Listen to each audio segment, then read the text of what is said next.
சாமானியன் குரல் தேசியவாதிகளுக்கு எனது பணிவான வணக்கம். ஒரு சில அப்டேட்டு தான், கள்ளக்குறிச்சி மேட்ரு தான். அதில் இதுவரைக்கும் வெளியே வராத எக்ஸ்க்ளூசிவ் தகவல்கள் சிலவற்றை நான் உங்களுக்கு சொல்கிறேன். இது எக்ஸ்க்ளூசிவ்னு சொல்கிறத விட அந்த பகுதியில் உள்ளவங்களுக்கு நல்லா தெரிந்த தகவல், நம்மளை மாதிரி பிற பகுதியில் உள்ளவங்களுக்கு தெரியாத தகவல். இன்னும் சொல்லப்போனால் இந்த எடப்பாடி பழனிசாமி மாதிரியான அரசியல் தலைவர்களுக்கு தெரிந்தும் தெரியாத செய்தி, தெரிந்த தகவல்கள் ஆனால் தெரியாத மாதிரி ஊரை ஏமாத்திட்டு அலைகிற மாதிரியான ஒரு செய்தி. அதாவது கள்ளக்குறிச்சி மலை இருக்குது பார்த்தீங்களா, அந்த மலையினுடைய அடிவாரம், மலையை ஒட்டி மலை அடிவாரத்தில் தொட்டியம், கிராமங்கள் பேரை சொல்கிறேன், தொட்டியம், ஆயம்பாடி, மல்லிகைப்பாடி, மட்டப்பாறை, ஓட்டம்பட்டி, பாப்பாத்தி மூலை, ஆனை மடுவு, புளியங்கோட்டை, இத்தனை கிராமங்களில் கள்ளச்சாராயம் வடிக்கப்படுகிறது. இது உறுதி செய்யப்பட்ட தகவல். நான் திருப்பி ஒருக்கா சொல்கிறேன். கல்வராயன் மலை அடிவாரத்தில் தொட்டியம், ஆயம்பாடி, மல்லிகைப்பாடி, மட்டப்பாறை, ஓட்டம்பட்டி, பாப்பாத்தி மூலை, ஆனை மடுவு, புளியங்கோட்டை, இவ்வளவு கிராமங்களில் கள்ளச்சாராயம் வடித்தல் தங்கு தடை இல்லாமல் நடந்து வருகிறது. இனிமேல் மலையில் மேலே கல்வராயன் மலையில் மேலே எந்தெந்த கிராம பகுதிகள்லாம் கள்ளச்சாராயம் வடிக்கப்படுகிறது அப்படிங்கிறத இப்போ ஒரு லிஸ்ட்டு சொல்கிறேன். சின்ன திருப்பதி, வடமாச்சி, கொரட்டிப்பட்டு, நடுமது, தாழ்மது, முந்தியூர், கொண்டிக்கல், கொட்டப்பத்தூர், உப்பூர், வாரம், மேல் அரசம்பட்டு, கொடுந்துறை, இன்னாடு, கண்ணூர், கள்ளிப்பாறை, கூடாரம், பெருக்கஞ்செடி, தேக்கப்பட்டு, சேரப்பட்டு, கிழாக்காடு, வெள்ளிமலை, ஆரியனூர், இப்பக்கத்தில் போலீஸ் ஸ்டேஷன் வேற இருக்கு. இப்போ நான் சொன்ன கிராமங்கள் எல்லாமே மலையின் மேல் பகுதியில் உள்ள, கல்வராயன் மலையின் மேல் பகுதியில் முகுடில் உள்ள கிராமங்கள். இந்த கிராமங்கள்லாம் தங்கு தடையின்றி கள்ளச்சாராயம் வடிக்கிறது தொடர்ந்து நடந்து வருகிறது. இதில் இன்னும் கூடுதலாக சில தகவல்கள் நான் உங்களுக்கு சொல்லணும். கள்ளக்குறிச்சி தியாக துருக்கம் பைபாஸ் இருக்குது பார்த்தீங்களா, கள்ளக்குறிச்சி தியாக துருக்கம் பைபாஸில் வசந்தம் ரெஸ்டாரண்ட்னு ஒரு இது இருக்குது. இந்த வசந்தம் ரெஸ்டாரண்ட் யாருடையது அப்படின்னா வசந்தம் கார்த்திகேயன் அவருடையது. இந்த வசந்தம் கார்த்திகேயன் யார் அப்படின்னு பார்த்தீங்கன்னா கள்ளக்குறிச்சி தெற்கு மாவட்ட திமுக செயலாளர். சரி, இந்த வசந்தம் கார்த்திகேயன் இப்போ என்னவா இருக்கார் அப்படின்னு பார்த்தீங்கன்னா ரிஷிவந்தியம் தொகுதியினுடைய எம்எல்ஏவாக இருக்கார். இவருடைய ஹோட்டல் தான் நான் ஏற்கனவே சொன்ன வசந்தம் ரெஸ்டாரண்ட். இது கள்ளக்குறிச்சி தியாக துருக்கம் போகக்கூடிய வழியில் பைபாஸில் இருக்குது. இந்த வசந்தம் ரெஸ்டாரண்ட்டுக்கு அப்படியே பின்பக்கம்தான் சாராய குடோன் இருக்குது. அதுக்கு பின்னாடி உள்ள அந்த புதருக்கு உள்ளால தான் சாராய குடோன் வச்சு மலையில் வடிக்கப்படுகிற மற்ற இடங்களில் வடிக்கப்படக்கூடிய கள்ளச்சாராயம்லாம் இங்கே கொண்டு அங்கேருந்து தான் பல மாவட்டங்களுக்கு போகுது. இது மாதிரி மற்ற இடங்கள்லேருந்து பிற மாவட்டங்களுக்கு போகுது. மொத்தத்தில் 8-9 மாவட்டங்களுக்கு அது சப்ளை ஆகுது. இப்போ இதில் இன்னொரு விஷயம் என்னென்னா, அதாவது கள்ளக்குறிச்சி தெற்கு மாவட்ட செயலாளரும் அப்புறம் ரிஷிவந்தியம் தொகுதி எம்எல்ஏவுமான அதாவது வசந்தம் கார்த்திகேயன் இந்த மாதிரி ஒரு பகுதியில், அதாவது ஒரு புறம் இவர் அடுப்பு போட்டு சாராயம் வடிச்சிட்டு இருக்கார் மலையில். ஒரு அந்த மலை கல்வராயன் மலையில் ஒரு பகுதியில் இடது புறத்தில் வசந்தம் கார்த்திகேயன் அடுப்பு போட்டு, நான் சொன்ன கிராமங்கள் அதுக்கு உள்ளால வருது பார்த்தீங்களா, அதில் இவர் சாராயம் அடித்து காய்ச்சி இவர் சப்ளை பண்ணிட்டு இருக்காரு. இவருன்னா நேராக போய் இவர் அடுப்பு பற்ற வச்சாரா இப்படி லாஜிக்கெல்லாம் கேட்காதுங்க. அப்படி எந்த முட்டாப்பையிலும் செய்ய போகிறது இல்லை. இவங்க ஆட்களை வச்சு அதை வருஷக்கணக்கில் கடிச்சிட்டு இருக்காங்கிறத, இவங்க தான் ஓனரு. கீழே இருந்து தேவையான மூலப்பொருட்கள் பார்த்தீங்கன்னா சர்க்கரை கிக்கரெல்லாம் அனுப்புறதெல்லாம் இங்கேருந்து நேராக மேலே போகுது, வடிக்கிற இடத்துக்கு போகுது. மற்றபடி அங்கே உள்ள போலீஸ்காரங்கள்லாம் உள்ளே வராத அளவுக்கு இவங்க பாதுகாத்துக்கிறாங்க. காவல்துறையினர் அதிகாரிகளுக்கெல்லாம் இவங்க என்ன மிரட்டில் உருட்டி என்னெல்லாம் செய்யணுமோ அதெல்லாம் பார்த்துக்கிறாங்க. லோக்கலில் உள்ள மக்கள் இதை பற்றி பேசாத அளவுக்கு பயத்தில் அச்சுறுத்தி வச்சுருக்காங்க. அந்த அடிப்படையில் எடுத்துடுங்க. இன்னொரு பக்கம் பார்த்தீங்கன்னா அங்கே யார் அப்படின்னா உதயசூரியன் எம்எல்ஏ மறுபுறத்தில், அதாவது இன்னும் சொல்லப்போனால் அந்த மலை பகுதி பெரும்பாலும் அங்கே ஒரு சிற்றரசராகவே உதயசூரியன் எம்எல்ஏ இருக்கார். இவர் வந்து சங்கராபுரம் தொகுதியினுடைய எம்எல்ஏ இப்போ இருக்காரு. இது வந்து 5வது முறையாக அவர் இருக்காரு. சின்ன சேலம் சட்டமன்ற தொகுதியில் 2 தடவை வெற்றி பெற்றிருக்காரு. சங்கராபுரம் தொகுதியில் 2, இப்போ மொத்தத்தில் 5 தடவை இவர் வந்து எம்எல்ஏ. கிட்டத்தட்ட 84 இருந்து எம்ஜிஆர் காலத்திலிருந்து இவர் எம்எல்ஏயாக ஆயிட்டாரு. இவர் என்னைக்கு எம்எல்ஏ ஆனாராலும் அதுலேருந்து சாராயம் வடிக்கிற தொழிலையும் தொடங்கிட்டாரு.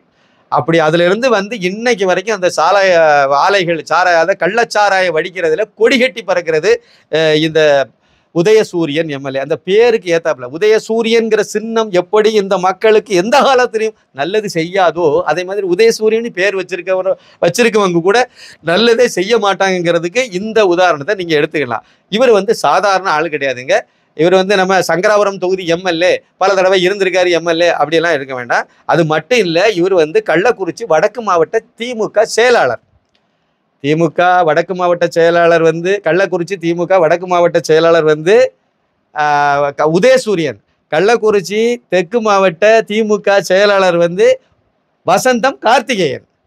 2 பேருமே 2 தொகுதியில எம்எல்ஏவும் இருக்கிறாங்க. 2 பேருமே சிட்டிங் எம்எல்ஏ. 2 பேரும் தான் அந்த கள்ளச்சாராய அதிபர்கள். எப்படி டிஆர் பாலு, கனிமொழி இவங்கெல்லாம் சாராய ஆலைகள் நடத்துறாங்களோ அதிபர்களாக இருந்து, இதே மாதிரி கள்ளச்சாராய அதிபராக இவங்க இருக்காங்க. இவங்க மலையில் உள்ள ஒட்டுமொத்த இடத்துலையும் இவங்க தான் பண்ணிட்டு இருக்காங்க. கிட்டத்தட்ட இதுல அடிஷ்னலா இன்னொரு தகவல் என்ன அப்படின்னா, உதயசூரியன் எம்எல்ஏ சொன்ன பார்த்தீங்களா, கள்ளக்குறிச்சி வடக்கு மாவட்ட திமுக செயலாளர் மற்றும் அதாவது சங்கராபுரம் தொகுதி எம்எல்ஏ சொன்ன பார்த்தீங்களா உதயசூரியன். இவர் வந்து மலை பகுதியில் 150 ஏக்கருக்கு கஞ்சா பயிர் செய்திருக்காராம். கஞ்சா பயிர் இப்போ வளர்த்துட்டு இருக்காரு. அதில் என்ன இது எந்த காலத்துலேருந்து நடக்குதுன்னா இன்னும் எனக்கு தகவல் வரல. வரும்போது அந்த தகவலை உங்கள்கிட்ட பகிர்ந்துடுறேன். இப்போதைய நிலவரப்படி 150 ஏக்கர் மலைப்பகுதியில் கஞ்சா பயிரிட்டு ஊடு பயிராக வேற விவசாயம் நடக்கிற மாதிரி காணிச்சு அதில் ஊடு பயிருங்கிற பேரில் போட்டு இந்த அளவுக்கு தெளிவாக இவங்க பண்ணிட்டு இருக்காங்க. இது எல்லாத்துக்கும் யார் வந்து ரொம்ப அழுத்தம் திருத்தமாக ரொம்ப உறுதியான ஆதரவாளராக இருக்கக்கூடியது யார் அப்படின்னா ஏவா வேலு, மூத்த அமைச்சர். கருணாபுரம் வந்து ஏதோ வந்து மலையடிவாரத்தில் உள்ள ஒரு கிராமம் அப்படிலாம் நினைக்க வேண்டியதில்லை. கள்ளக்குறிச்சி டவுனுடைய மைய பகுதியில் தான் இருக்குது. அது இன்னும் சொல்ல போனால் கள்ளக்குறிச்சி போலீஸ் ஸ்டேஷன் வந்து அந்த ஜன்னல்லேருந்து எட்டி பார்த்தா கருணாபுரம் தெரியும். இது ஒரு பாயிண்ட்டு. அடுத்து அங்கே நீதிமன்றம் இருக்குது. நீதிமன்றத்துக்கு சூத்துக்கு அந்த பக்கம்தான் கருணாபுரம் ஸ்டார்ட்டு. அடுத்து அங்கே வந்து தாலுகா ஆஃபீஸ் இருக்குது. இப்படி முக்கியமான இடமாக தான் அந்த கருணாபுரம் இருக்குது. அதில் கண்ணுக்குட்டின்னு சொல்கிறோம் பார்த்தீங்களா, இந்த கண்ணுக்குட்டி வந்து நீண்ட நெடிய நாளாக இந்த கள்ளச்சாராய வியாபாரம் பார்க்குறாருன்னு சொல்கிறாங்கல்ல. அவர் வந்து எப்படி இந்த உதயசூரியன் பிரபலமோ, எப்படி வந்து வசந்தம் கார்த்திகேயன் எப்படி பிரபலமோ அந்த மாவட்டத்தில், அதே மாதிரி தான் இவரும் பிரபலம். அதாவது கண்ணுக்குட்டி அப்படின்னா பார்க்குறது சாதாரணமாக இருக்கும், நீண்ட நாளாக இருப்பார். இவர் வந்து இந்த வசந்தம் கார்த்திகேயனுக்கு நேரடி இதில் இருக்கக்கூடியதில் முக்கியமான ஒரு ஆளாக கண்ணுக்குட்டி இருக்கார். இவர் வந்து அந்த நேரடி இதை வந்து நீங்கள் சமீபத்தில் எதன் மூலமாக பார்க்க முடிஞ்சுது அப்படின்னா, இந்த கருணாபுரத்தில் வந்து இப்போதைய நடந்த எம்பி தேர்தலில் மலையரசன் வெற்றி பெற்றார். கள்ளக்குறிச்சி தொகுதி பாராளுமன்ற வேட்பாளராக திமுக சார்பில் நிறுத்தப்பட்டவர் மலையரசன். அவர் வந்து இப்போ வெற்றி பெற்றதுக்கு அவர் தேர்தல் நேரத்தில் அவருக்கு ஓட்டு சேகரித்ததில் அவருக்கு போஸ்டர் ஓட்டின ஆள் தான் இந்த கண்ணுக்குட்டி என்கிற கோவிந்தராஜன். இவர் தான் அவர் வெற்றி பெற்றதுக்கு பிளக்ஸ் எல்லாம் வச்சிருக்கார். கருணாபுரத்திலேயே பிளக்ஸ் எல்லாம் வச்சிருக்காரு. ஏன் அந்த மலையரசனுக்கு இவருக்கும் என்ன லிங்க் அப்படின்னா, மலையரசனுக்கும் இவருக்கும் பெரிய தொடர்பு கிடையாது. மலையரசன் வந்து வசந்தம் கார்த்திகேயனுடைய உறவினர். வசந்தம் கார்த்திகேயன் அவர்களால் நிறுத்தப்பட்டவர். மேலிடத்துல சொல்லி அவர் யாரை சொல்றாரோ அவரை வந்து வேட்பாளராக அங்கே போட்டிருக்காங்க. அப்படின்னா வசந்தம் கார்த்திகேயன் எந்த அளவுக்கு மு.க. ஸ்டாலின் குடும்பத்தில் இல்லை மு.க. ஸ்டாலின் நேரடி தொடர்புல, அது மாவட்ட செயலாளர் வேற எம்எல்ஏ வேற சொல்ல வேணும். அவங்க அது மட்டும் இல்லை, இந்த கள்ளச்சாராயம் வடித்து விற்கிறது மூலமாக இன்னும் ஏராளமான வேலைகளெல்லாம் இவங்க செய்கிறதுனால நேரடி தொடர்பு. அது அந்த இன்ஃப்ளூயன்ஸில் ஒருத்தர் எம்பி வேட்பாளராகவே அவங்க உறவினரே குடும்பத்தில் உள்ளவரே ஒருத்தரை மலையரசனை நிப்பாட்டி வெற்றி பெற வச்சு அவங்களையும் அங்கே வச்சுக்கிட்டாங்க. இப்போ இதில் பெரிய விஷயம் என்னென்னா, இந்த ஒட்டுமொத்த இந்த சாவுக்கும் கிட்டத்தட்ட இன்னைக்கு இப்போ இந்த நிலவரத்தில் பார்க்கும்போது 55 பேர் அதிகாரப்பூர்வமாக வெளியே வந்த தகவல். இன்னும் 60க்கும் மேற்பட்டவங்க வந்து ஐசியூவில் இருக்காங்களாம், சீரியஸ் கண்டிஷனில் தான் இன்னமும் இருக்காங்களாம். இதில் இன்னொரு தகவல் அங்கே என்ன சொல்கிறாங்க அப்படின்னா, இந்த தமிழக இந்த திராவிடியா மாடல் இருக்குது பார்த்தீங்களா, ஆட்சி இருக்குது பார்த்தீங்களா, இதில் வந்து சட்டசபை இப்போ நடந்துட்டு இருக்கிறதுனாலையும் வெளியே வந்து இந்த சாவி எண்ணிக்கையை சொல்லக்கூடாதுன்னு சொல்லி ஒரு உத்தரவு உள்ளே போட்டு வச்சுருக்காங்களாம், வாய்மொழி உத்தரவு. அதனால செத்து போனவங்களுக்கெல்லாம் கூட பலருக்கு வந்து இன்னமும் ஆக்சிஜனை கொடுத்துட்டு இருக்காங்களா, ஆக்சிஜன் கொடுக்க மாதிரி ஒரு சீனை போட்டுட்டு அந்த உடல் செத்து போச்சு, எல்லாம் செத்து போச்சு, அந்த மூளை சாகலைங்கிற மாதிரி ஒரு கணக்கை சொல்லி ஏதோ காரணம் உறவினர்கள்ட்ட 3 நாளைக்கு முன்னாடி செத்தால கூட இன்னும் சாகலைன்னு சொல்லி எல்லாம் கணக்கில் காட்டிட்டு இருக்கதாக அங்கிருந்து தகவல்கள் சொல்கிறது வருகிறது. இப்படியெல்லாம் தகவல் இருக்குது. இந்த மாதிரி ஒரு சூழ்நிலையில இது கிட்டத்தட்ட 55ன்னு வச்சிருக்கலாம், 55 பேர் இதே மாதிரி கடந்த வருடம் மே மாதம் நடந்த சாவுல மரக்காணம் அப்போ செங்கல்பட்டு பகுதிகளில் இறந்த மொத்தம் 22 பேர், 55 22 77 பேர் இன்னைக்கு உள்ள நிலவரம் ஒரு 11:30 மணி நிலவரத்துக்கு செத்து மண்ணா போயிருக்காங்க. இதில் வந்து 2 பேர் வந்து குடும்பத்தோட, அதாவது கணவன் மனைவி அப்படி 2 பேர் இறந்து போயிருக்காங்க. அதில் ஒரு பெற்றோருக்கு வந்து 3 பேர் குழந்தைகள், இன்னொரு பெற்றோருக்கு 2 குழந்தைகள் நினைக்கிறேன். இது ஒரு பக்கம் இருக்குது. அதுக்கு பிறகு அந்த கருணாபுரத்தில் வந்து இந்த பெண்கள் அப்படின்னு எடுத்து 5க்கும் மேற்பட்ட பெண்கள் வந்து இதில் கள்ளச்சாராயம் குடித்து அதில் வந்து மரணம் அடைஞ்சிருக்காங்க. காரணம் அவங்க எதுவுமே காரணம் சொல்லுவாங்க, உண்மையான காரணம் அவங்க கள்ளச்சாராயம் குடிச்சு தான் அவங்களும் வந்து மரணம் அடைஞ்சிருக்காங்க. இது அங்கே உள்ள நிலவரம். இன்னொரு முக்கியமான விஷயம் என்னன்னா, இவ்வளவு மரணங்கள் நடந்த பிறகும் இன்னமும் அங்கே வந்து கள்ளச்சாராயம் புழங்குதுன்னு சொல்கிறாங்க. எப்படி வருதுங்க? இன்னமும் அங்கே கள்ளச்சாராயம் வருது அப்படிங்கிறாங்க. இன்னமும் குடிச்சிக்கிட்டு தான் இருக்காங்க.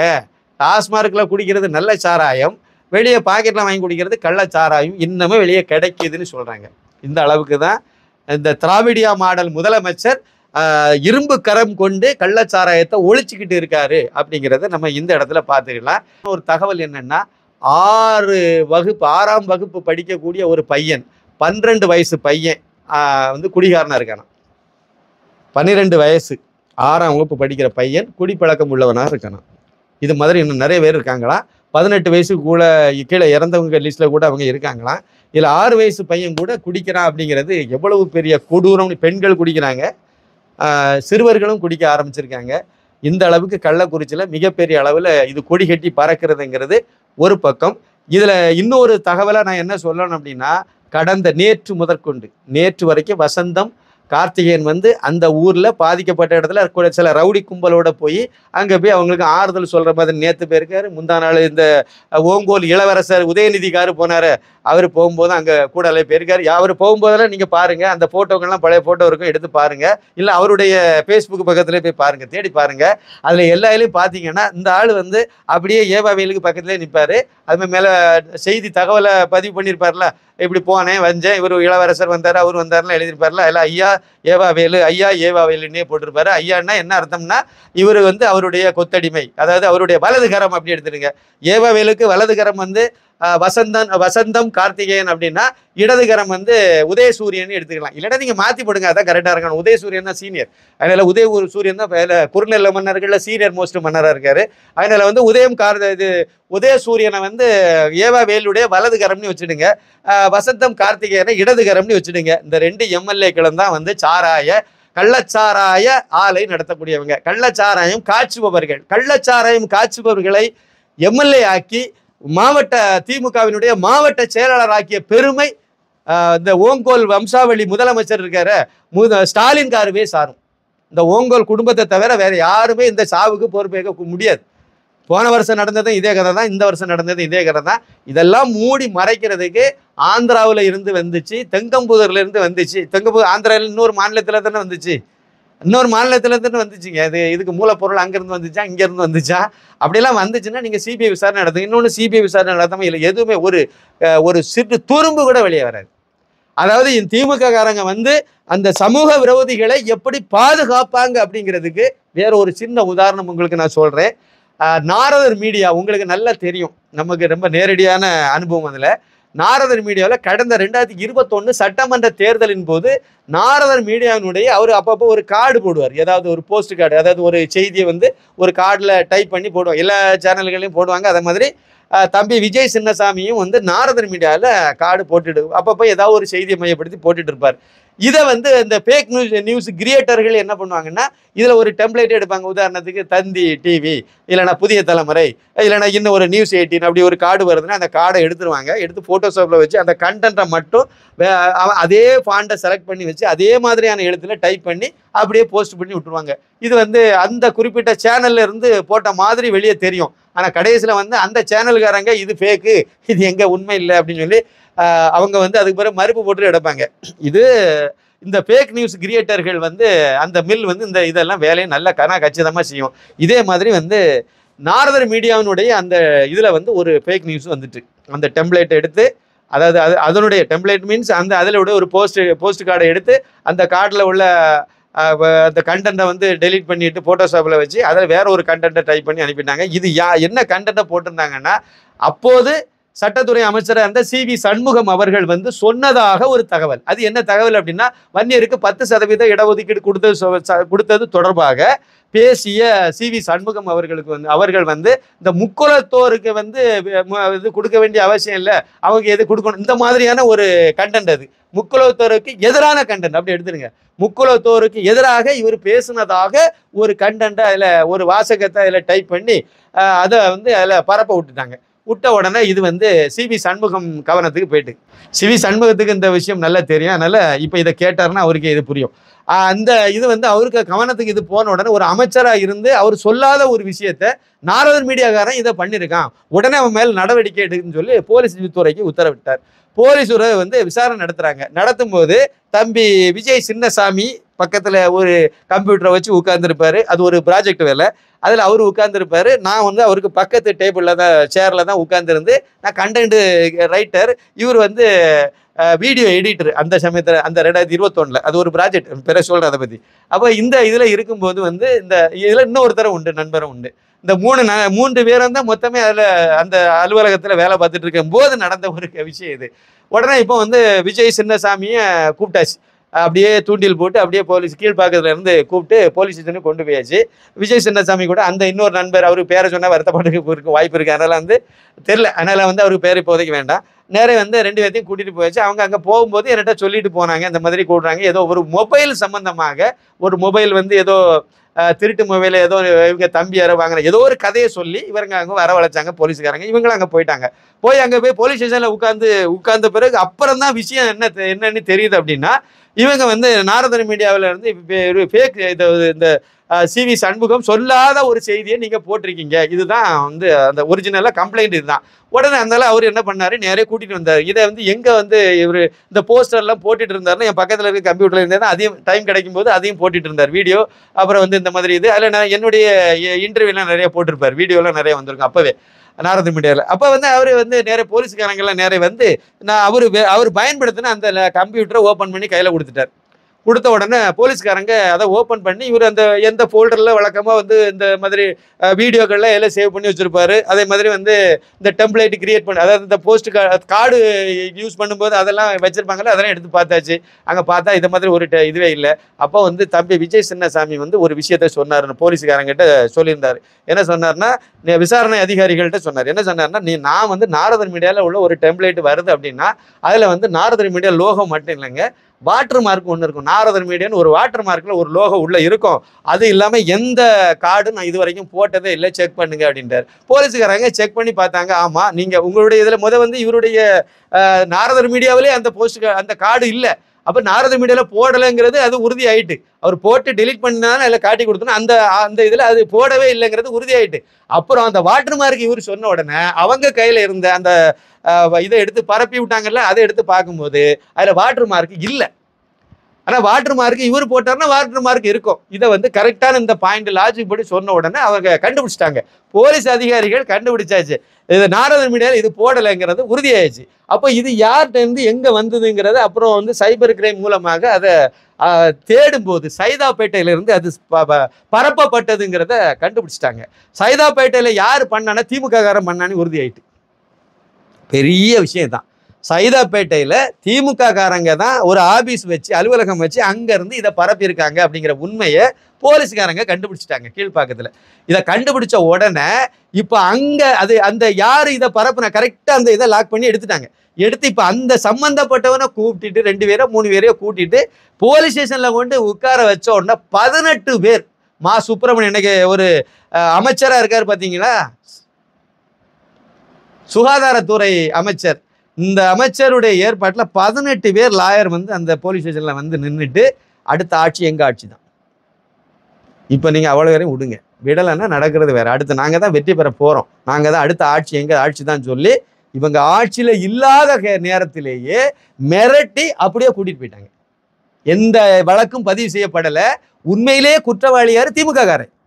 ஆனால் அந்த உண்மையான குற்றவாளியை அப்படியே தூக்கி அப்படியே அப்படியே அந்த ரவுடித்தனத்தை பண்ணி மிரட்டி அப்படியே கூட்டிகிட்டே போயிருந்தாங்க மா சுப்பிரமணியம் ஏற்பாடில். இது நல்லா எனக்கு தெரியும், ஏன்னா இதில் எனக்கும் நேரடியாக தெரியும். இது நான் என்னிட்ட எங்கொரியெல்லாம் பண்ணலை, ஆனால் எனக்கு இதில் உள்ள விஷயங்கள் எல்லாம் கூட இருந்தேன் நான் தானே. இந்த ஏற்பாட்டில் இது உண்மையிலே நடந்த ஒரு விஷயம். இப்போ போலீஸ்காரங்களுக்கு ஒரு தர்ம சங்கடம், நெருக்கடி. இப்போ அந்த சிவி சண்முகத்துக்கு தகவலை சொல்லணும். அப்போ இந்த உண்மையை இதுதாங்க நடந்துச்சு, ஆனால் அடுத்த ஆட்சி அவங்க ஆட்சி வரப்போகுது, அதனால அவங்க மிரட்டி எங்கிட்ட இருந்து கூட்டிகிட்டு போயிட்டாங்கன்னே சொல்ல முடியும். இவர் அமைச்சராக இருக்காரு சிவி சண்முகம், சொல்ல முடியுமா? முடியாது. அப்போ சிவி சண்முகத்துக்கு என்ன மாதிரியான இதை இவங்க கடைசியாக கொடுத்தாங்க அப்படின்னா, இவர்கிட்ட எழுதி வாங்கி ஏற்ற நாரத மீடியாவினுடைய விஜய் சின்னசாமி அவர்கள்ட்ட இது அப்படி இப்படின்னு என்னத்தையும் ஒரு டயலாகை போட்டு எழுதி அந்த ஃபைலை க்ளோஸ் பண்ணாங்க. இப்போ சொல்லுங்க, திமுக காரன் குற்றவாளிகளை காப்பாற்றுவாங்களா மாட்டாங்களா? மா சுப்பிரமணியம் இதில் நேரடியான ஆள். வெளிப்படையாக நான் சொல்லியிருக்கேன். இந்த இது நேரடியாக எனக்கு தெரிஞ்ச ஒரு சம்பவத்தை நான் உங்களுக்கு 2021 தேர்தலுக்கு கொஞ்ச நாளைக்கு முன்னாடி நடந்த ஒரு விஷயம்.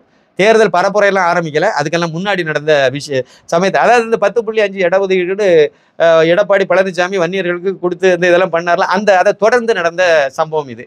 இப்போ நீங்கள் நேராக இப்போ கள்ளச்சாராய வியாபாரத்துக்கு வாங்க. ஒருத்தர் 2 பேரும் சம்மந்தப்பட்ட கள்ளச்சாராயம் வடிக்கிற 2 பேருமே அதாவது கல்வராயன் மலையில் அடுப்பு போட்டு கள்ளச்சாராயம் வடிக்கிற 2 பேருமே திமுகவினுடைய மாவட்ட செயலாளர்கள், 2 பேருமே திமுகவினுடைய எம்எல்ஏக்கள். மு.க. ஸ்டாலின் என்ன பண்ணுவார்? சாதாரண ஒரு பார் ரூம் மாதிரி ஒரு ரூமை வச்சு அதில் வேலை பார்த்த சம்பளத்துக்கு வேலை பார்த்தவங்க, இல்லைன்னா திமுக தொண்டர்களை, சரி அவன் திமுக காரனே வச்சிருக்கலாம், சாதாரண ஒருத்தனையே எதிர்கட்சியாக இருந்த போதே மிரட்டி இப்படி கூட்டிட்டு போன கும்பல், அந்த கட்சியினுடைய தலைமை எப்படிங்க இந்த 2 எம்எல்ஏ இப்போ கைது பண்ணோம் சொல்லுங்க?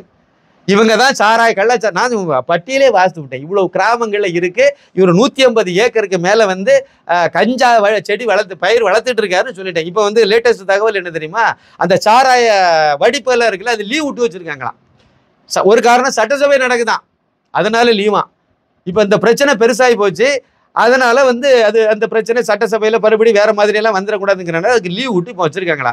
வெக்கமே இல்லாமல் அதாவது வசந்தம் கார்த்திகேயன் எந்த விதமான கூச்சமும் இல்லாமல் அதே கருணாபுரத்தில் போய் அதே செத்தவங்களுக்கு முன்னாடி நிற்க முடியுதுன்னா இது எந்த மாதிரியான ரவுடிகளோட சேர்ந்து, அதை நீங்கள் பார்க்கணும். அப்படியே பேக்ரவுண்டில் பாருங்க, ரவுடிகள் நின்றுட்டு இருப்பாங்க. ரவுடி கும்பலோட பரிவாரத்தோட போய் அங்கே போய் நிற்க முடியுது அப்படின்னா அந்த மக்களுக்கும் தெரியுது, இவன் தான் சாராய வியாபாரி, இவன் தான் கள்ள சாராயம் வடிக்கிறாங்கிறது உலகத்துக்கு தெரியுது. இந்த 2 பேரும் தான் அதை பண்ணிட்டு இருக்காங்கன்னு எல்லாத்துக்கும் தெரியுது. உதயசூரியன், வசந்தம் கார்த்திகேயன் 2 எம்எல்ஏ தான் அந்த கள்ளச்சாராய சாவுக்கு முக்கிய காரணங்கிறது அந்த செத்து போனவங்க உறவினர் அத்தனை பேருக்கும் தெரியுது. ஆனால் அந்த பிள்ளை பூச்சிகளால் திருப்பி கேட்கவே முடியல, எதிர்த்து பேசவே முடியல. இவர் அந்த ஆள் கையை பிடிச்சிட்டு யோக்கிய மாதிரி அழகா அந்த ஆறுதல் சொல்றா அப்படின்னா அதை அவங்களும் அப்படியே கேட்குற நிலைமையில தான் இருக்கே ஒழிய எதிர்த்து பேச முடியாத பிள்ளை பூச்சிகளாக தான் அங்கே இருக்காங்க. இதான் ஒரிஜினல் நிலவரம். இப்போ என்னுடைய வருத்தம்லாம் என்ன தெரியுமா? இந்த கல்வராயன் மலை இருக்குல்ல, அது அந்த கள்ளக்குறிச்சி இருக்குல்ல, அது எங்கே இருக்குன்னு நினைக்கிறீங்க? சேலம், ஆத்தூர், கள்ளக்குறிச்சி 50 கிலோமீட்டர் தான் தொலைவு. எடப்பாடி பழனிசாமி அவர்களுடைய ஏரியா எங்கே? சேலம். அந்த சேலத்தில் தான் இந்த கல்வராயன் மலை ஸ்டார்ட். இந்த வகை கள்ளக்குறிச்சியில் முடியுது. அப்படி ஒரு நீண்ட ஒரு மலை. அந்த இதுக்கு இடைவெளியாக பார்த்தீங்கன்னா ரோடு ஓரமாக இவங்க வராங்கன்னா இந்த கருணாபுரத்துக்கு அந்த எடப்பாடி அங்கேருந்து கிளம்புனான்னா 50 கிலோமீட்டரில் தான் அங்கே சேருவார். இவர் எம்எல்ஏ இருந்திருக்கார். இவர் எடப்பாடி பழனிசாமியும் ஒரு எம்ஜிஆர் காலத்தில் இருந்து அரசியல் இருக்கக்கூடிய ஆள். இந்த பக்கம் இருக்கக்கூடிய இந்த உதயசூரியன் எம்எல்ஏயும் கிட்டத்தட்ட அவருக்கு காலத்தில் சமகாலத்துல இருந்தே அரசியலில் இவரும் எம்எல்ஏலாம் ஆகி இவரும் இருக்கார். 2 பேருக்கும் தொடர்பே இருக்காதுன்னு நினைக்கிறீங்களா? எம்ஜிஆர் காலத்திலையும் சாராயம் அடிச்சிருக்காரு, ஜெயலலிதா அவர்கள் காலத்திலையும் கள்ளச்சாராயம் அடிச்சிருக்காரு உதயசூரியன். இப்பவும் கள்ளச்சாராயம் அடிக்கிறார். எம்ஜிஆர் காலத்தில் அடக்கி வாசித்திருக்காரு அங்கொன்றும் இங்கொன்றுமாக. ஜெயலலிதா காலத்தில் கொஞ்சம் அதே மாதிரி கொஞ்சம் வந்து பட்டும் படாமல். கருணாநிதி வந்துச்சு திமுக ஆட்சின்னா கொடி கட்டி பறக்கிறாங்க. அண்ணா திமுக ஆட்சின்னா கொஞ்சம் அடக்கி வாசிக்கிறாங்க. அது ஜெயலலிதா பீரியடில் கொஞ்சம் நல்லாவே அடக்கி வாசித்திருக்காங்க. பழையபடி இப்போ திமுக 10 வருஷமா ஆட்சியில் எல்லாம் இப்போ வந்துச்சா எக்கு தப்பா எவன் தாலி எவன் செத்தா என்ன, எவன் தாலி அறுத்தா என்ன, அதை பற்றி இவங்களுக்கு கவலையே இல்லைங்கிற அளவுக்கு அள்ளி விட்டுருக்காங்க. இப்போ அதனால போயிட்டு இருக்கு. அதுவும் வந்து எப்பெல்லாம் வந்து சப்ளை கொடுக்க முடியலை அவங்களால, கீழே சாராயம் வந்து இது வந்து அதாவது போலீஸ் கை கட்டப்பட்டிருக்குங்கிறதுக்கு தான் நம்ம வந்து மோகன்ராஜுங்கிற எஸ்பி, கள்ளக்குறிச்சி மாவட்டத்தினுடைய முன்னாள் எஸ்பி அவர்களுடைய இதை நம்ம சொல்லியிருப்போம். அதில் வந்து அவர்கிட்டே போய் மிரட்டி, அவர் வேலை பார்க்கும்போதும் அவரை மிரட்டி கடைசியில் அவரே வாலண்டியர் ரிட்டையர்மெண்ட் கொடுத்துட்டு போயிட்டார். அப்படி போனவரை திருப்பி அவரை பற்றிய செய்தி தினமலர்ல நேற்றுக்கு வந்ததுனால அவரை மிரட்டி ஒரு வீடியோ போட வச்சு பண்ணுறாங்க. இது உண்மையா இல்லையான்னு பாருங்க, கொஞ்சம் ஆராய்ச்சி பண்ணுங்க, உங்களுக்கே தெரியும். நான் இப்போ சொன்ன சம்பவங்களெல்லாம் வச்சு கோர்த்து பாருங்க. இன்னொரு விஷயத்தையும் கேட்குறேன், அதே மோகன்ராஜ்ட்டு இப்போ நீங்களே ஃபோன் பண்ணி கேளுங்க, நம்பர் என்கிட்ட இல்லை, இருக்குன்னா என்கிட்ட கொடுங்க, நானே கூட கேட்குறேன். அந்த ஐயா நேர்மையானவரானா, நேர்மையான அது ஒரு ரொம்ப அப்பழுக்கற்ற ஒரு நேர்மையான ஒரு காவல்துறை அதிகாரி, ஒரு எஸ்ஐல இருந்து ஒரு எஸ்பி லெவலுக்கு ப்ரொமோஷனில் வந்தவர். எந்த விதமான குற்றச்சாட்டும் அவருக்கு மேலே இல்லாமல் இருந்ததுனாலையும் இந்த பிரச்சனைகளை ரொம்ப சாதுரியமாக கையாண்டதுனால தான் அன்னைக்கு இருந்த டிஜிபி சைலேந்திர பாபு வந்து இவரை வந்து கள்ளக்குறிச்சி சம்பவம், அந்த அந்த ஒரு தனியார் ஸ்கூலில் வந்து ஸ்ரீநிதிங்கிற மாணவி இறந்ததை தொடர்ந்து ஒரு பெரிய கலவரம் நடந்து பாருங்க, அதை கட்டுக்குள்ளே கொண்டு வந்து இந்த சூழ்நிலையை நார்மலுக்கு கொண்டு வர்றதுக்காக இவரை அதாவது பணியிட மாற்றம் பண்ணி கொண்டு வந்து தான் கள்ளக்குறிச்சி மாவட்ட எஸ்பி ஆக்கப்பட்டார். 2023 ஜனவரி 3ஆம் தேதி வந்து ஜாயின் பண்ணார். அதை போன வருஷம் ஜாயின் பண்ணியிருக்கார். அது பிறகு அந்த பிரச்சனையும் சுமூகமாக முடிஞ்சு போச்சுது. அந்த பிரச்சனை முடிஞ்ச உடனே அடுத்த கட்டமாக இவர் வந்து அங்கே வந்து கள்ளச்சாராயம் அந்த கள்ளக்குறிச்சி மாவட்டத்தில் அதாவது ஆறாக ஓடுதுங்கிறத இவர் பார்த்துட்டார். குறிப்பாக 2 தொகுதி, ஒன்று ரிஷிவந்தியம், இன்னொன்று சங்கராபுரம். ரிஷிவந்தியம் தொகுதி எம்எல்ஏ யாரு அப்படின்னு பார்த்தீங்கன்னா அதான் ஏற்கனவே வச்சு வசந்தம் கார்த்திகேயன். அதேமாதிரி இது சங்கராபுரம் தொகுதி எம்எல்ஏ யாருன்னு பார்த்தீங்கன்னா உதயசூரியன். இவங்க தானே சாராயமே வடிக்கிறாங்க. அப்போ இதை வந்து அவர் கட்டுப்படுத்தணும்னு சொல்லி அதிகாரிகளுக்கெல்லாம் உத்தரவு போட்டு டீம் எல்லாம் ஃபார்ம் பண்ணி களத்தில் இறங்கும் போது தான் இவங்க மாவட்ட செயலாளராகவும் இவங்க 2 பேரும் இருக்காங்க, திமுகவினுடைய எம்எல்ஏவும் இருக்காங்க. 2 பேரும் நேரடியாகவே நெருக்கடி கொடுத்து அப்புறம் ஏவா வேலு மூலமாக கொடுத்து அப்புறம் பொன்முடியில் சம்மந்தப்பட்ட ஆளாக இருக்காங்க. ஏன்னா உதயசூரியன் வந்து ஒரு 25-30 வருஷத்துக்கு முன்னாடி இருந்தே பொன்முடிக்கு நிறைய சப்ளை எல்லாம் பண்ணியிருக்காரு. அதெல்லாம் அங்கேருந்து வரக்கூடிய தகவல்கள். அப்படி நெருக்கமான ரொம்ப நெருக்கமானதில் இருக்காரு. அதே மாதிரி இளவரசர் இருக்கார்ல உதயநிதி காரு, அவரு கூட நெருக்கமாக இருக்காரு. வசந்தம் கார்த்திகேயன் ரொம்ப நெருக்கமாக இருக்காரு. உதயசூரியனும் நெருக்கமாக இருக்காரு. இவங்க எல்லாம் பயங்கரமான ஒரு பாண்டிங்கில் இருக்காங்க. திமுக அந்த ஓங்கோல் குடும்பத்து கூட ரொம்ப நெருக்கத்தில் இருக்காங்க. அப்படி இருக்கக்கூடிய சூழ்நிலையில் இந்த 2 இடத்தையும் வந்து இவர் கை வச்சு, அதாவது கள்ளக்குறிச்சி மாவட்டத்தை முழுக்க சுத்தப்படுத்தணும்னு ஒரு அதிகாரி இறங்கும் போது அவருக்கு பிரச்சனை. இது இப்போ வந்து செய்தி இல்லைங்க. இவர் வீடியோ போட்டது நேற்றுக்கு மிரட்டி இப்போ வீடியோ போட வச்சாங்க. ஆனால் அப்போவே இவர் எப்போ ராஜினாமா பண்ணினார் அப்படின்னா டிசம்பர் மாதம் 2ஆம் தேதி ராஜினாமா பண்ணார். 2020 கடந்த டிசம்பர் மாதம் 2023 டிசம்பர் மாதம் 2ஆம் தேதி அவர் ஓய்வானார். அந்த டைமில் வந்த பத்திரிகை செய்தியை புரட்டி பாருங்க. அதில் இப்போ உள்ளதை விட்டுருங்க. இப்போ அவர் வந்து இப்போ இந்த தினமலரில் வந்த செய்தி மற்ற செய்தியெல்லாம் இப்போ விட்டுருங்க. அன்னைக்கு அவருடைய பதவி காலம் வந்து 6 மாதம் இருந்துச்சு. அவர் வந்து ஒரிஜினலாக பதவி நிறைவு பெற வேண்டிய நாள் எது அப்படின்னா கடந்த மே மாதம் 31ஆம் தேதி. நீங்கள் இதை அவ்வளோ அவர்கிட்ட கேளுங்க, ஃபோன் பண்ணி கேளுங்க, இது அவ்வளோ உண்டுமா இல்லையான்னு கேளுங்க. அப்போ அந்த நேரத்தில் இவர் விஆர்எஸ் கொடுத்து வெளியே போகும்போது எழுதப்பட்ட தகவல் தான் இப்போ அந்த பத்திரிகையில் வெளியான தகவல்கள் தான் இப்போ நான் உங்களுக்கு சொல்லிட்டு இருக்கக்கூடியது. அதாவது இந்த மாதிரி இந்த கள்ளச்சாராயம் மட்டும் கிடையாதுங்க, ஒரு நம்பர் லாட்டரி இந்த கள்ளக்குறிச்சியில் கொடி கட்டி பறக்குது. அதையும் ஒரு கை வைக்கணும்னு. அப்புறம் ரவுடிசம் மிகப்பெரிய அளவில் ரவுடியினுடைய சாம்ராஜ்யமே அங்கே நடந்துட்டு இருக்கு. அதுக்கு அந்த ரவுடிகளுக்கெல்லாம் வந்து தலைவன் யாருன்னா அந்த 2 பேரும் தான், உதயசூரியனும் வசந்தம் கார்த்திகேயனும் 2 பேரும் தான். அவங்களுக்கு அந்த கும்பலுக்கு இவங்க தான் கெட்டாக இருக்காங்க. அப்போ இந்த ரவுடிகளை வளர்க்குறது, கள்ளச்சாராயத்தை விற்கிறது, கள்ளச்சாராயத்தை வடிக்கிறது, அவரை கடத்துறது எல்லாமே இந்த 2 பேர் தலைமையில தான் நடக்குது. 2 பேருமே திமுக காரங்க, 2 பேருமே சக்தி வாய்ந்த நபர்களா இருக்காங்க. இவங்க பின்புலத்துல அமைச்சர் பெருமக்கள் இருக்காங்க. எப்படி அந்த மோகன்ராஜால நடவடிக்கை எடுக்க முடியும்? அதனால இவர் வேற வழி இல்லாம டிபார்ட்மெண்ட் மூலமாக முயற்சி பண்ணி அது நடக்காத பட்சத்துல தான் வேற வழி இல்லாம நம்ம நம்மளால இந்த இதை கட்டுப்படுத்த முடியலன்னா இவ்வளவு நாள் நம்ம வாழ்ந்த வாழ்க்கைக்கு அர்த்தம் இல்லைங்கிறத மனசுல நொந்துவே கடைசியில் அவர் விஆர்எஸ், அதாவது உள்துறை செயலாளர் அமுதா ஐஏஎஸ் அவங்கள வரைக்கும் போய் பார்த்துருக்காரு. பார்க்கலன்னா அந்த அம்மாவை சொல்லுங்க. இது அவ்வளவுமே அந்த சமயத்துல பேப்பர்ல வந்த செய்திகள், தினமணி முதற்கொண்டு வெளியே வந்த செய்தி. வேணா புரட்டி பாருங்க, ஃபைலை எடுத்து புரட்டுங்க. அப்படி டிசம்பர் மாதம் தானே, அப்படி கொஞ்சம் புரசுங்க, ஒரு 6 மாதத்துக்கு முன்னாடி போங்க, இந்த தகவல் அவ்வளவுமே உங்களுக்கு கிடைச்சிடும். இல்லை இப்போ அவர்கிட்ட கேளுங்கண்ணா, நீங்கள் வேலை பார்த்த போது அந்த ரிஷிவந்தியம் சட்டமன்ற தொகுதிக்குள்ளாலையும் சங்கராபுரம் சட்டமன்ற தொகுதிக்குள்ளாலையும் கள்ளச்சாராயம் ஆறா ஓடிச்சா இல்லையா அப்படி அவர்கிட்ட கேளுங்க. அவர் இல்லைன்னு சொல்லிட்டு போகும். மோகன்ராஜ் எஸ்பி அவர்கள்ட்ட கேளுங்க, ஓய்வு அவர்கிட்ட கேளுங்க, அவர் இல்லைன்னு சொல்லிட்டு போகணும். அப்படி இல்லை, இதெல்லாம் உண்மைதான், இதெல்லாம் நடந்தது உண்மைதான், வேற ஒன்றும் வேண்டாம் சார், நீங்கள் ரொம்ப தூரத்துக்கு போக வேண்டாம் சார், அந்த ஊரில் உள்ள மக்கள்கிட்ட கேளுங்க சார். அந்த ஊரில் உங்களுக்கு ஏதாவது ஒரு ஃப்ரெண்டு இருக்காங்க, நண்பர்கள் இருக்காங்க, நான் அவ்வளோ தூரத்துக்கு கூட போக வேண்டாம். நான் இப்போ இது தொடர்பாக கொடுத்த பேட்டிகள் Naradhan media, native plus, channel 5 Tamil, இந்த மாதிரி, அப்புறம் இப்போ நம்ம பேசிகிட்டு இருக்கக்கூடிய சாமானியன் குரல், இதில் எல்லாம் வந்திருக்கு பார்த்தீங்களா? இதில் கீழே உள்ள கமெண்ட்ஸை நீங்கள் படித்து பாருங்கள். அதில் 1-2 பேர் அந்த கள்ளக்குறிச்சி பகுதியிலேருந்து அடிச்சிருப்பாங்க. நீ அந்த இதில் பேசுகிறவர் சொல்கிறது 100% உண்மை, நான் கள்ளக்குறிச்சியில் இருந்தேன், எனக்கு ஊர் கள்ளக்குறிச்சி தான், கள்ளக்குறிச்சியில் இதெல்லாம் அப்படியே தான் நடக்குதுன்னு சொல்லி போட்டிருப்பாங்க. புரிஞ்சுக்கிடுங்க, அங்கே போய் எல்லாம் விசாரணை நடந்துங்க. நான் இப்போ என்ன கேட்குறேன் அப்படின்னா, எடப்பாடி பழனிசாமி அவர்கள் சட்டசபையில் நேற்றைக்கும் வெளிநடப்பு, இன்னைக்கும் வெளிநடப்பு. அங்கே சாராயம் குடிச்சு செத்தவன், அங்கே தாலி எடுத்தவங்களெல்லாம் இவங்களுக்கு பிரச்சனை இல்லை. இவங்க அதை திசை திருப்புறதுக்கு இந்த பங்காளிகள் சேர்ந்து ஒரு டிராமா பண்றாங்கிறத உங்களுக்கு புரிஞ்சுக்க முடியுதா? எடப்பாடிக்கு எப்படிங்க உதயசூரியனை தெரியாம இருக்கும்? எடப்பாடிக்கு எப்படிங்க உதயசூரியன் சாராயம் வெடிக்கிறது தெரியாம இருக்கும்? எடப்பாடி பழனிசாமி அவர்களுக்கு எப்படிங்க உதயசூரியன் எம்எல்ஏ திமுக எம்எல்ஏ உதயசூரியன் மலையில கஞ்சா வளர்க்குறாருங்கிறது எப்படி தெரியாம இருக்கும்? எடப்பாடி பழனிசாமிக்கு எப்படிங்க வசந்தம் கார்த்திகேயன் இந்த சாராயம் வடிக்கிறாரு, அவருடைய வசந்தம் ரெஸ்டாரண்ட்டுக்கு பின்னாடி தான் கள்ளச்சாராய குடோனே வச்சிருக்காரு, அங்க இருந்து தான் மற்ற இடத்துக்கு சப்ளை ஆயிட்டு இருக்கு, இதெல்லாம் எடப்பாடி பழனிசாமிக்கு எப்படி தெரியாம இருக்கும்?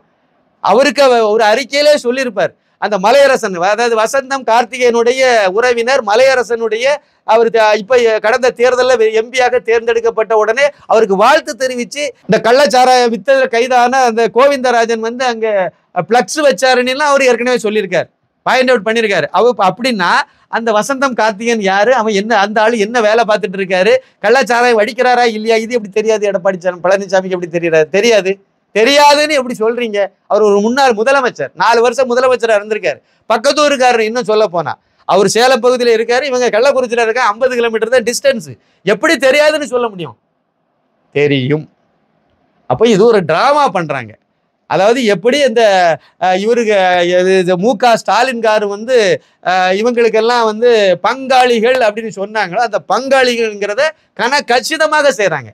நீ நடிக்கிற மாதிரி நடி, நீ வந்த உடனே போராட்டம் பண்ற மாதிரி பண்ணு, உடனே சபாநாயகர் அள்ளி வெளியே போடுவார், உடனே கோவிச்சுட்டு வெளியே போய் ஒரு பேட்டியை கொடுத்துருங்க, அப்படியே பழையபடி அப்படியே அடுத்த நாள் வாங்க.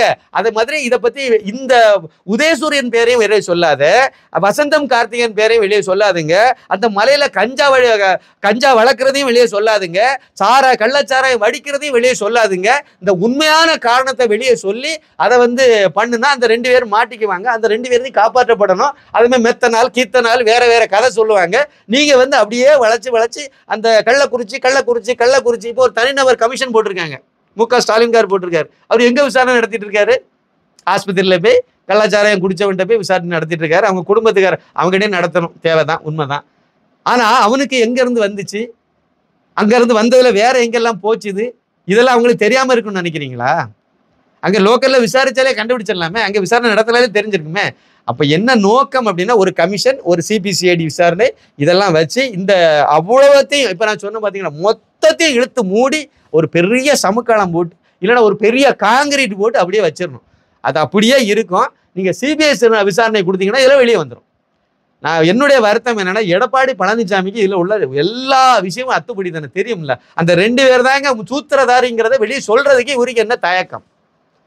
சட்டமன்ற எதிர்க்கட்சி தலைவர், முன்னாள் முதலமைச்சர், இதை வெளி உலகத்துக்கு காணிக்கணுமா வேண்டாமா? அந்த 2 எம்எல்ஏ தான் பின்னாடி இருக்காங்க அப்படிங்கிறத பேர் சொல்லாம தங்கர் பச்சான் முதற்கொண்டு அதை வந்து திருமாவளவனுக்கு டேக் பண்ணி சொல்லியிருக்காரு நேற்றுக்கு. இந்த 2 எம்எல்ஏ தான் உங்க மக்கள் எல்லாம் சாகுது, மக்கள் எல்லாம் அந்த அப்பாவி மக்கள் சாகிறதுக்கு 2 எம்எல்ஏ தான் காரணங்கிறத தங்கர் பச்சானுக்கு தெரியுது, அவர் சொல்றாரு. கடலூர்ல இருந்து அவர் சொல்றாரு. ஆனா பக்கத்துல இருக்கக்கூடிய சேலத்துல இருக்கக்கூடிய எடப்பாடி பழனிசாமிக்கு தெரியாதா? அப்ப அந்த பேரை உங்களுக்கு வெளியே சொல்றதுல என்ன தயக்கம்? அந்த 2 பேருடைய முகத்தரே கிழிக்கிறதுல உங்களுக்கு என்ன தயக்கம்? அப்ப கூட்டு களவாடிகள்ங்கிறத நாங்க புரிஞ்சுக்கலாமா? திமுகவும் எடப்பாடி பழனிசாமி அவர்களும் பங்காளிகள்னு ஏற்கனவே சொன்ன இதை அப்படியே நிரூபிக்கிறாங்கிறத மக்கள் புரிஞ்சுக்கலாமா? இவ்வளவுதான் இவங்களுடைய அரசியல் நாடகங்கள். இதெல்லாம் டிராமா. ஒரிஜினலா நடந்தது இதுதான், நடந்துகிட்டு இருக்கதும் இதுதான். கடந்த வருஷம் செத்ததும் இதனாலதான், இந்த வருஷம் செத்ததும் இதனாலதான், அடுத்த வருஷம் சாக போறதும் இதனாலதான். இந்த வேரை நீங்க அழிக்காத வரையில வேற எதுவுமே பண்ண முடியாது. இதனுடைய உண்மையான குற்றவாளியை தண்டிக்காத வரையில நீங்க எதுவுமே பண்ண முடியாது. மக்களுக்கு எந்த தீர்வும் கிடைக்காது, எந்த நல்லதும் நடக்காது. குறைஞ்சபட்சம் அந்த கருணாபுரத்தில் இருக்கக்கூடிய டாஸ்மார்க்க கூட 4 நாளைக்கு மூட விரும்பாத முதலமைச்சரை நம்ம வச்சிருக்கோமே, கேவலமா இல்லையா? இப்படி ஒரு திறன்கட்ட ஒரு முதலமைச்சரை நீங்க பார்க்க முடியுமா? நீங்க அங்கதான் செத்துட்டானே, இன்னும் ஒரு கொஞ்ச நாளைக்கு அதை வேற டாஸ்மார்க்ல இருந்து வாங்கினேன்னு அவன் சொல்லவே இல்லை. கள்ளச்சாராயம் தான் குடிச்சேன்னு சொல்றான். பழையபடி அவனை தூக்கிட்டு ஆஸ்பத்திரி கொண்டு போறாங்க. அப்ப பழையபடி அவன் கள்ளச்சாராயம் வரதை தடுக்க முடியலன்னா நீங்க என்ன ஆட்சி நடத்துனீங்க? அதை இப்பதான் செத்து இருக்கான். இதை விட இன்னொரு கொடுமையும் இருக்கு. அங்க செத்தவன், அதாவது கருணாபுரம்னு சொல்றாங்கல்ல, அந்த கருணாபுரம் காலனி அங்க செத்தது அவ்வளவு பேருமே வந்து பறையர் சமுதாயம் அதிகமான பேர். பக்கத்துல உள்ள இன்னொரு பகுதியில தான் வந்து காட்டுநாயக்கர் சமுதாயம், சுமை தூக்கும் தொழிலாளிகளாக இருந்தாங்க. இவங்க தான் நிறைய செத்துருக்காங்க. ஆனா இந்த நேரத்துல கூட ஒரு தோழமை சுட்டுதோலோட ஒருத்தர் உட்கார்ந்துருக்காருன்னா அது திருமாவளவன் தான். அவங்க சமுதாய சம்பந்தப்பட்ட அந்த அப்பாவி ஏழைகள் தான் செத்துருக்காங்க. அவங்க சமுதாயத்துல இருந்துதான் 6ஆம் வகுப்பு மாணவன் முதற்கொண்டு குடிகாரன் ஆயிருக்கான். ஆனா இந்த ஆளுக்கு எந்த வெக்கமும் இல்லை, எந்த ரோசமும் இல்லை, எந்த உணர்ச்சியற்ற ஜடமா இருக்கு. கேவலமா இல்லையா? என்ன விஷயம் அப்படின்னா, இந்த உதயசூரியன் இருக்காரு பாத்தீங்களா, அவரும் சரி, இல்லைன்னா இந்த வசந்தம் கார்த்திகேயன் இருக்காரு பாத்தீங்களா, அவரும் சரி திமுக காரங்க. அந்த 2 பேரும் வன்னியர் இல்லை. இந்த 2 பேரும் வன்னியர் சமுதாயத்தை சார்ந்தவர்களாக இருந்து பாமகவில் இருந்திருந்தா இன்னைக்கு என்ன நடந்திருக்கும்னு யோசித்து பாருங்க. ரொம்ப அதிகமான லாஜிக்கு போக வேண்டாங்க. இந்த 2 பேரும் வசந்தம் கார்த்திகேயன் அப்புறம் வந்து உதயசூரியன், இந்த 2 எம்எல்ஏக்களும் பாமக எம்எல்ஏக்களாக இருந்து இவங்க வந்து சாராயம் வடிக்கிற வேலையை செய்துட்டு இருந்து அதன் மூலமா இவ்வளவு பேர் சேர்த்து இந்த 2 பேரும் பாமக கட்சியில இருக்கக்கூடியவங்களாக இருந்திருந்தால் திருமாவளவனுக்கு இடுப்புல இன்னைக்கு துணி இருக்குமா? ரஞ்சித் இடுப்புல துணி இருக்குமா? மு.க. ஸ்டாலின் இன்னைக்கு எந்த மாதிரியான நாடகத்தெல்லாம் முதலமைச்சராகவே இருந்தா கூட என்ன மாதிரியான நடவடிக்கை எல்லாம் மேற்கொண்டிருப்பாரு? இன்னைக்கு அவரு கள்ளக்குறிச்சிக்கு டெய்லி போயிட்டு வந்திருப்பாரு, அங்கே முகாமிட்டு இருப்பாரா மாட்டாரா? கனிமொழி அந்த தர்மபத்தினி இன்னைக்கு வந்து எந்த மாதிரி டங்குன்னு ஆடி இருக்கும். உங்களுக்கு ஞாபகம் இருக்குது? இதெல்லாம் நடந்திருக்குமா, நடந்திருக்காதா? மக்களாகிய நீங்க வந்து இதெல்லாம் கொஞ்சம் புரிஞ்சுக்கணும், தெரிஞ்சுக்கணும். இதுதான் நான் வந்து இந்த இடத்துல வந்து இன்னொரு தர்மபத்தினி பத்தி பேசினதுனால ஒரு சின்ன தகவல் சொன்னேன் சார். யாருமே தப்ப முடியாது சார். ஒரு தகவலை நான் தவறாக பதிவு பண்ணிட்டேன் அப்படின்னா கமெண்ட் செக்ஷன்ல வந்து உடனே அடுத்த இதுலேயே சொல்லிடுவாங்க, நீங்க இதுல இருந்து இது சொன்னது தப்பு அப்படின்னு சொல்லிடுவாங்க. நேற்றைக்கு வந்து இந்த இது சம்பந்தமான ஒரு இன்டர்வியூ வந்து சேனல் 5 தமிழ் இதில் வந்து யூடியூப்ல வந்து நான் கொடுத்துருந்தேன். அதில் வந்து ஒரு பாயிண்ட் வந்து நான் என்ன சொல்லிட்டேன்னா, கனிமொழி வந்து ஒரு சர்க்கரை ஆலையை வாங்கி சாராய ஆலையை நடத்திட்டு இருக்காங்க, அது வந்து திருநெல்வேலி பக்கத்தில் இருக்குன்னு நினைக்கிறேன் அப்படின்னு சொல்லி ஒரு பாயிண்ட்டை சொல்லியிருந்தேன். இதுக்கு வந்து ஒரு நண்பர் வந்து கமெண்ட் செக்ஷன்ல வந்து உடனே அதை திருத்தம் கொடுத்தார். இது தவறு, அதாவது மாயாவரம் அருகே கொல்லுமாங்குடி பகுதியில் உள்ள திரு ஆரூர் சர்க்கரை ஆலையை தான் அவங்க வாங்கினது. இது வந்து இருக்கக்கூடியது மாயாவரம் பக்கத்துல இருக்கு, திருநெல்வேலி பக்கத்துல அல்ல. இந்த சர்க்கரை ஆலையை TR பாலும் கனிமொழியும் வாங்கி அதை இப்ப சாராய ஆலையாக மாத்தி சாராயம் தயாரிச்சு அனுப்பிட்டு இருக்காங்க, சாராயம் காய்ச்சி வித்துக்கிட்டு இருக்காங்கன்னு அர்த்தம். இதை வந்து திருத்த உடனே கொடுத்துட்டார். நான் இப்ப சொன்ன தகவல்கள் அத்தனையும் உண்மைதான் அப்படிங்கிறத இந்த இதுல வரக்கூடிய அந்த கள்ளக்குறிச்சி பகுதியில் உள்ளவங்க கொடுக்கக்கூடிய கமெண்ட்ஸ்ல இருந்து நீங்க புரிஞ்சுக்க முடியும். அங்கேருந்து தானேங்க எனக்கே தகவல் சொன்னாங்க. எனக்கு அந்த ஊரு கிடையாது, நான் கன்னியாகுமரிக்காரன். நான் அந்த இடத்துல வேலையும் பார்க்கல, அதில் கள்ளக்குறிச்சிக்கு எனக்கு சம்மந்தமே கிடையாது. அங்கேருந்து கொடுக்குற தகவல்கள் அது எல்லாமே ஆத்தன்டிக்கான தகவலாக இருக்குது. ரொம்ப ரொம்ப ரொம்ப அழுத்தமான உண்மையான தகவலாக இருக்குது. அதனால தான் கமெண்ட் செக்ஷனில் வந்து நான் அந்த ஊரை சேர்ந்தவன் தான், நீங்கள் நேரில் பார்த்த மாதிரியே சொல்லியிருக்கேன்னு சொல்லி எனக்கு வாழ்த்து சொல்கிறாங்கன்னா இதுதான் காரணம். இல்லை என்ன நான் சொன்ன கருத்தை அங்கீகரிக்காங்கன்னா இதுதான் காரணம், இதுதான் உண்மை. அதனால இவ்வளவு விஷயங்கள் வெளியே தெரியும் போது இதுதான் உண்மையாக இருக்கும்போது ஒரு செயலற்ற ஒரு முதலமைச்சரை நம்ம வச்சிருக்கனால தான் அவர் வந்து இப்படியே ஆந்திரா பக்கமும் இப்படியே பாண்டிச்சேரி பக்கமும் இப்படியே திசை திருப்பி விடுறதுக்கு வக்காலத்துக்கு வந்து ஒரு எடப்பாடி பழனிசாமிங்கிற ஒரு கூறுகட்ட எதிர்கட்சி தலைவரையும் வச்சு அப்படியே உருட்டிட்டு இருக்காங்கிறத நம்ம இந்த இடத்துல புரிஞ்சுக்கணும். இது அவ்வளோ வெளியே வரணும்னா ஒரே ஒரு தீர்வு தாங்க, சிபிஐ விசாரணை வைக்கணும். குற்றவாளிகள் நீங்கள் வந்து இன்னைக்கு பாருங்க லீவ் விட்டுருக்காங்க, ஒரு வார்த்தை பயன்படுத்தணும் பார்த்தீங்களா, சாராய வடிப்புக்கு லீவ் விட்டுருக்காங்க. எதனால? சட்டசபை தொடர் நடக்குது. அப்புறம் வந்து இங்கே சாராய சாவி இன்னுமே மேலே போயிட்டே இருக்கு. சட்டசபையில் கூட்டத்தொடர் நடக்கிறதுனால சாராய சாவி எண்ணிக்கையை கூட்டி சொல்லக்கூடாதுன்னு சொல்லி உத்தரவு போட்டு, வாயு மொழி உத்தரவு போட்டு செத்தவனுக்கு கூட இப்போ ஆக்சிஜன் கொடுத்துட்டு இருக்காங்க. இது வந்து இன்னும் ஒரு 4 நாளோ 3 நாளோ இழுக்க முடியும். அப்புறம் என்ன செய்வீங்க? அப்படியே கொண்டு போக முடியும். இதை விட கொடுமை என்னன்னா, ஒரு 16 பேருக்கு மேலே வந்து கண் பார்வை போச்சு. அதுக்கு பிறகு இன்னும் நிறைய பேர் காது கேட்கல. அப்புறம் கிட்னி ஃபெயில்யூர், சட்னி ஃபெயில்யூர் நிறைய ஆகி போச்சுது. ஏகப்பட்ட உயிரோட இப்போ உயிர் ஊசலாடிட்டு கிடக்கிறதுக்கு நிறைய வேற பிரச்சனைகள் நிறைய. அவங்க என்ன வாழ்ந்து என்னத்தை சாதிக்க போறாங்கன்னு தெரியல. அந்த அளவுக்கு உழைக்க முடியாத அளவுக்கு தான் அந்த குடும்பங்கள் அந்த நபர்கள் வந்து தள்ளப்பட்டிருக்காங்க. அந்த அளவுக்கு மோசமான நிலைமையில போயிருக்கு. கொஞ்சம் கூட இதுல அதாவது நான் வந்து சமூக விரோதிகளை வந்து நான் வந்து விரோதிகள்கிட்ட இருந்து மக்களை காப்பாற்றுவேன்னு சொல்றாரு முதலமைச்சர் மு.க. ஸ்டாலின். சமூக விரோதிகள்கிட்ட இருந்து நீங்க மக்களை காப்பாத்துறதா இருந்தா திமுக காரன் அந்த திமுக கட்சியை முதல் அழிக்கணும். சமூக விரோதிகளினுடைய கூடாரமே திமுக தான். திமுகங்கிற கட்சியை நீங்க அந்த தீய சக்தியை அழிக்காத வரையில சமூக விரோதிகளை அழிக்க முடியாது. நீங்க தான் காப்பாத்துறீங்க, வெளிப்படையாவே தெரியுது. அப்புறம் என்ன இல்ல மூடி மறைக்க என்னத்த இருக்கு? இதை விட எப்படிங்க சொல்ல முடியும்? இது மற்ற பத்திரிகைகளுக்கு எப்படி தெரியாம போகுது புரியல எனக்கு. ஊடகங்களுக்கு எப்படி தெரியாம போகுது? இன்னொரு தகவல் அங்கிருந்து சொன்னாங்க. நம்ம இளவரசர் அங்கே போனார்ல முந்தா நாள், அந்த ஓங்கோல் இளவரசர் உதயநிதிக்காரு போனார் பார்த்தீங்களா?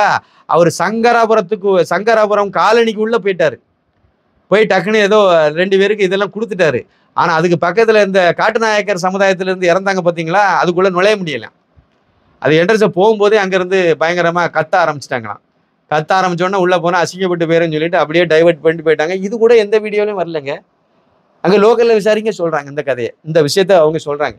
இந்த மாதிரி வந்து அவர் ஏன் வந்து வாய் பேசாமல் அப்படியே இருந்தார், ஏன் வாய் பேசாமல் இருந்தால் காரணம் தான், பேச முடியாது.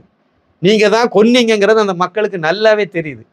ஒரு எல்லாத்துக்கும் மேலே வெளிப்படையாகவே வந்து ஒரு கள்ளச்சாராயத்தை தடுக்க முடியாத ஒரு கையாலாகாத அரசாங்கம்ங்கிறது நல்லா தெரியுதுன்னு செய்யுது. திமுக காரங்க தான் எல்லா ஆலையும் சாராய ஆலையும் வச்சிருக்காங்க அப்படிங்கிறது எல்லாத்துக்கும் தெரியுதுன்னு செய்யுது. 1-2 தவிர பாக்கி எல்லா சாராயாலையும் உங்கள் திமுக காரன் தான் நடத்துகிறாங்க. அது கனிமொழி இந்த தமிழகத்தில் தான், இந்தியாவிலே தமிழகத்தில் அதிகமான விதவைகள் உருவாகிட்டு இருக்காங்கன்னு சொன்ன கனிமொழியை வந்து அதுவே வந்து இப்போ சாராய ஆலையை நடத்திட்டு இருக்குன்னா எவ்வளவு கேவலமான செயல் பாருங்க. இவங்ககிட்ட நீங்கள் என்னத்தை எதிர்பார்ப்பீங்க? இளம் விதவைகள் மேம்பாட்டு திட்டம்னு ஒரு திட்டம் சீக்கிரம் வரும். அதுக்கு வந்து தர்மபுத்தினி கனிமொழியை தலைவராக ஆக்குவாங்க. அந்த திட்டத்துக்கு வந்து செயல்படுத்துறதுக்கு அந்த அம்மாவுக்கு தலைமையில் ஒரு திட்டம் இது வர்றதுக்கு வாய்ப்பு இருக்கு. இளம் விதவைகள் மேம்பாட்டு திட்டம். ஏன்னா வந்து வீட்டுக்கு ஒரு விதவை உருவாக்கிட்டாங்கல்ல, சங்கராபுரத்தை சுடுகாடு ஆக்கிட்டாங்க. ஒரே தெருவில் 3 வீடு 4 வீடு, ஒரே குடும்பத்தில் அப்பா அம்மா மாமன் மச்சான் இப்படியெல்லாம் செத்துட்டு இருக்காங்கல்ல. இப்போ செத்துருக்காங்களே இல்லைன்னா இப்பன்னு செத்துக்கிட்டு தானே இருக்காங்க. இது ஒரு முற்றுப்புள்ளி வைக்கணும்னா உண்மையான குற்றவாளிகளை நீங்கள் தண்டை கூண்டில் ஏற்றணும். ஏவா வேலு முதற்கொண்டு நீங்கள் ஏற்றணும். இது ஏற்றுறதுக்கு உங்களுக்கு தைரியம் இருக்கா? இல்லை அப்படின்னா நீங்கள் வந்து முதலமைச்சரே ராஜினாமா பண்ணிட்டு போகிறது தான் சரியாக இருக்கும். அதுக்கு உங்களுக்கு வந்து மனசு இருக்கா? இல்லை. அந்த மாதிரிப்பட்ட நேர்மை தன்மை உங்ககிட்ட இருக்கா? நேர்மை தன்மை இருந்த அந்த குற்றவாளிகளை ஏன் காப்பாற்ற போறீங்க? உடனே சிபிஐ விசாரணை, எவன் தப்பு செய்தாலும் தண்டனை கொடுக்கட்டும் வாங்கட்டும் சொல்லிட்டு கொடுக்கலாம்ல. சிபிஐ வந்து கண்டிப்பாக இங்கே வேற யாரையும் காப்பாற்றுக்கு ஒன்றும் வாய்ப்பு இல்லைல்ல. உண்மையான குற்றவாளியே தூக்கிட்டு போகிறாங்க, அவ்வளோதானே. அதோட இந்த சாராயத்தை ஒழிக்க முடியும்ல.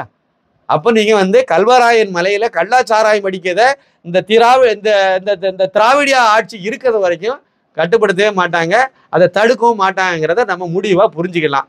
மக்கள் தான் நாம தான் நம்மளை காப்பாற்றுறதுக்கு என்ன வழி உண்டுமோ அதை செய்யணுமே தவிர வேற இவங்க இந்த ஆட்சியை நம்பி பிரயோஜனமே இல்லை அப்படிங்கிறத மீண்டும் ஒரு முறை இந்த சம்பவத்தின் மூலமாக நாங்கள் புரிஞ்சுக்கிடலாம். நன்றி, வணக்கம்.